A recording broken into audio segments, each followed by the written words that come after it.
So far, hindi nga sinungaling itong si Chris Alexander dahil nga he's been getting all those offensive rebounds and he's been providing a lot of hustle para dito sa Barangay Ginebra. And you know, that's what Barangay Ginebra needs. You know, when you're in a funk and you're just struggling to get victories, you need one guy that's out there giving his all and trying to just turn things around. New blood being infused para sa Barangay Ginebra with this new import. Kirby Raimundo, top of the key, looking for Darius Rice against Ronald Tubit. Finally, they find him. Good turnaround, mintis para kay Darius Rice. Ito na naman fast break ng Barangay Ginebra. Ronald Tubit, yes! Talagang nagwawala na dito ang mga fanatics ng Barangay Ginebra. They like the energy na pinapakita ng Barangay Ginebra dito sa simula ng ballgame. Yeah, from the get-go, from the start of the whistle, Richard, itong Barangay Ginebra, takbuhan ng takbuhan. And like you said, you mentioned it at the start of the coverage, 3 quick guys right there, pinagsabay-sabay na.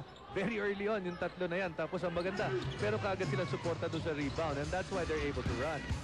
Kirby Raimundo, 2-pump fakes. Had to fade away. Deflected by Chris Alexander. Here's J.J. Helterbrand. Helterbrand, nakadalawang tres na to. Top of the key against James Yap. Binigay kay Ronald Tubit. They go back to the post. Quick spin by Alexander. Pero si Palpal inabot kay Kirby. Pero sumabit sa braso. And Kirby complaining to the referee has to watch it. Baka ma-technical sa na maaga dito. Take a look at that. Obviously, Darius Rice cannot contain Chris Alexander. Yeah, mukhang Kirby might have a point, no? Just sa play na yon from that angle. Kita mo, 5 rebounds kagad itong si Chris Alexander. Very 5 minutes here in the first quarter.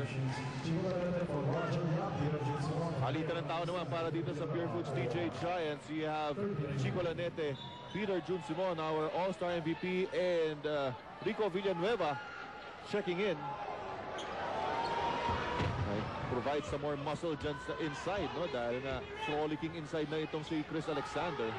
Well, you have to say itong Barangay Ginebra, rather, Pure Foods team, one of the more vertically challenged teams right now. Because aside from Enrico and Kirby Raimundo, no real big man threat coming off that bench. Here's Rice, libre from PM Country, and he knocks it down. The impress coming from Darius Rice, a total of 5 points so far. They finally losing the shadow of Ronald Tubit. Kanina pa siya dinidikitan ni Ronald Tubit. Ito na yung Vic Pablo. They move the ball around. Mark Agiwa. Hindi nila maibigay dito kay Alexander sa loob. AJ Helterbrand na lang ang tumira. Short. Yung shot block para dito sa Barangay Ginebra.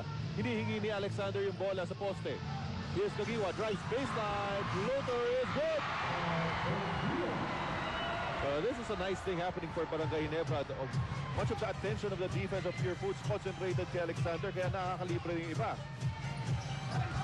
James Yap, layup is good!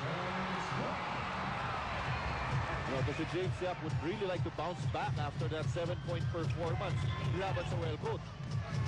Remember, a lot of these guys, even though they came from a loss, they're well rested, especially those guys that didn't have to travel all the way to Bacolod for the All-Stars. Gutom na gutom sa laro yung karamihan sa mga players dyan. Ito na ngayon si Alexander. This baseline na wala ng control ng bola, pero mananatili sa Barangay Ginebra. They have 5 seconds remaining sa kanilang shot clock. Now, Darius Rice having to guard Chris Alexander, you have to wonder how much will be left in his tank come the latter part of the game, because that's really not what he wants to do. What Darius Rice wants to do is put up shots and try to score. Well, this is the point na kailangan na i-prove dito si Darius Rice, because everybody knows he can score, but can he defend? At nung last time nga against Wellcoat, ito nagiging challenge, kaya nga pinag-iisipan siyang palitan ngayon ng Pure Foods. Ito na ngayon si James Yap. Gordon is attempt. Helterbrand looking down court against Chico Lanete. Tubig ngayon, binigyan screen ni Alexander. Naipit and he's forced into a traveling violation. After a hot start, Barangay Ginebra falling into a spate of turnovers. That's back-to-back turnovers, allowing itong Pure Foods to come back a little bit. Still a 4-point lead for Barangay Ginebra. Here's Darius Rice. This time it's against Vic Pablo. He's bumped and he still gets the basket. Wala talaga problema pagdating dito sa opensa kay Darius Rice. You know, he knows how to score. Take a look at this again. Move to the baseline. He absorbs the contact. Pero talaga yung focus sa basket nandun. Alam mo ang problema dito kay Darius Rice? In 5 games, iisa pa lang assist niya. I actually saw that as well. Averaging 0.2 assists a ball game. At kaya naman siguro pati yung mga teammates niya, hindi siya masyado napapamahal sa kanila. Dahil Tama yun. Like yung game against Welco, he played 44 minutes, 0 assists. So he really has to respect his teammates. Wow, J.J. Hildebrand is on fire. That's his third TM tres for the night. Total of 9 points. Ito na ngayon ang Barangay Ginebra. Tagiwa! Finishes that fast break. 4th point for the night for Mark Tagiwa. if you're a Barangay Ginebra fan, nice to see that the players that you see that you love to see running are running once again. Mark Tagiwa, Ronald Tubit, J.J. Hildebrand. Solid start for these 3 guards. Here's J.J. Hildebrand again. Left elbow jump shot. Too strong. James Yap, sinalubong ni Ronald Tubit. Ito na ulit si Rice. Sumugod. Binigay kay Rico Villanueva. Rice back to Villanueva. Villanueva makes his move. Villanueva one big up and under move. Is good. But he did say, scouting report said that ito nga si Chris Alexander very aggressive, and ito si Enrico using that aggressiveness to be able to get that shot up. Ito na ngayon. Si Alexander and he finishes it inside. Just too big, Richard. Ito si Chris Alexander. Para dun sa mga malalaki ng Pure Foods. Once he gets position, it's over. James Yap against Tagiwa. Yap for 3. Bang! It's a TM Chris coming from James Yap. It's quite evident. Itong mga players natin sa araw na to, they are feeding off the energy of the crowd. The crowd is even liking what they're seeing right now. And you can feel the intensity between these two teams, no? And they know that they need a win tonight. Ito na ngayon si Mark Tagiwa na libre. Hold it. May pito bago yung tira. Titingnan natin kung anong tawag dito ng referee.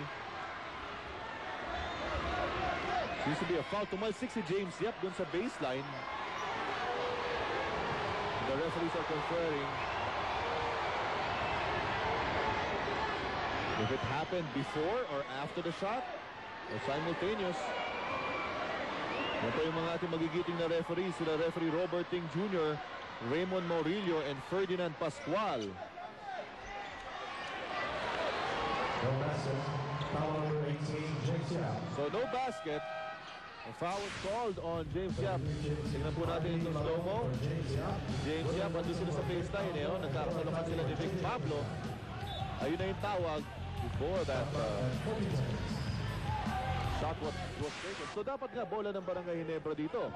Yeah, but Chris Alexander and Enrico Villanueva. Nagkukwentuhan. Oh, ang ganda nung kwentuhan nila sa ilalim eh.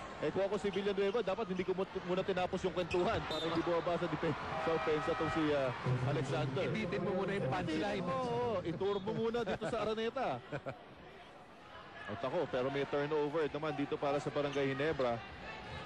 Pinagpahinga muna ni Coach John Wichico si Chris Alexander and J.J. Hildebrand. Paul Artadi and Willie Wilson checking in. Peter Jun Simon. He attacks. Nice fake. He goes up. May sumabit. Of course, a lot of confidence para dito kay Peter Jun Simon after that all-star stint kung saan nga siya po ang tinanghal na most valuable player ng ating all-star game. And at the 2-minute 47 mark ng ating first period, we have a timeout on the floor. Lamang pa rin po ang Barangay Ginebra, 22-18.